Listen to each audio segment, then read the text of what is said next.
तो अब हम धर्मेंद्र प्रधान का इस्तीफा नहीं मांगेंगे, इस नरेंद्र मोदी नाम के तानाशाह का इस्तीफा मांगेंगे। सिर्फ यही नहीं, जो खुद प्रधानमंत्री आवास योजना से मिले हुए घर में रह रहे हैं, जिनके माँ बाप का इलाज आयुष्मान कार्ड पर चल रहा है और जो मुफ्त की योजना से मिले राशन पर पल रहे हैं, वो भी आज नरेंद्र मोदी का इस्तीफा मांग रहे हैं।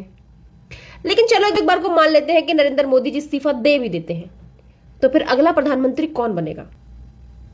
किसी दूसरी पार्टी से तो बनने से रहा, क्योंकि नरेंद्र मोदी के इस्तीफा दे देने से सरकार तो गिरेगी नहीं, क्योंकि लोकसभा में बीजेपी के पास बहुमत है। और फिर अगला प्रधानमंत्री कौन बनेगा पता है ना?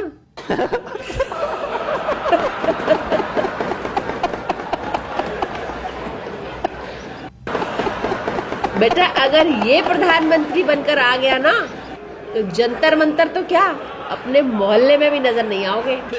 सबको उल्टा कर करके मिर्ची के छोके लगा देगा। अभी तो फिलहाल दुआ करो कि ये प्रधानमंत्री न बन जाए। जय हिंद।